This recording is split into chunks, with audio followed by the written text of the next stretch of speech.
பட்ட மலத்தை மண் சட்டியில் எடுத்து மாடியிலிருந்து அவர் தலையில போடுறாங்க. கூட்டம் செதறி ஓடுது. நீ பாம்பு போடுனா கூட செத்து போயிருப்பார், குண்டை வீசினா கூட செத்து போயிருப்பார். எதை வீசுறாங்க? நீங்க பல நாள் சேகரிக்கப்பட்ட மலத்தை. அப்போ கூட்டம் சிதறி ஓடுகிறது. நீங்க அவருடைய மனைவி வீட்டுக்கு கூட்டு வந்துடுறாங்க. வீட்டுக்கு கொண்டு வந்து அவர் தாடி வீசியமா இருப்பார்.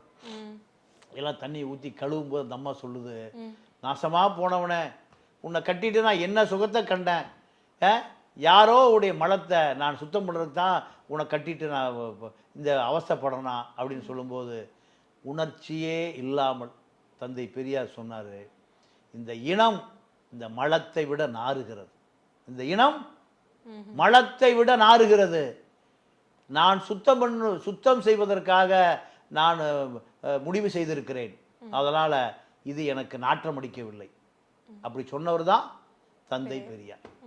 இத்தனைக்கு அவர் ஏதோ திருட்டுறையிலோ இல்லை ஏதாவது சினிமா ஆட்டக்காரியோ இல்லை. அவர் பரம்பரை கோடீஸ்வரர்.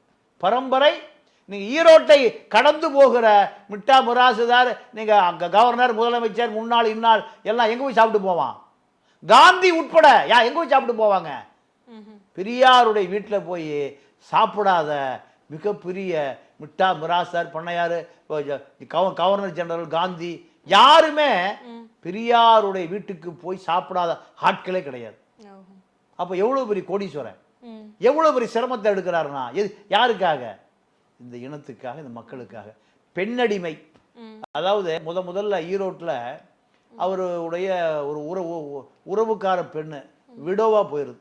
கணவர் இறந்துடுறாரு. அன்னைக்கெல்லாம் கணவர் இறந்து என்ன பண்ணுனா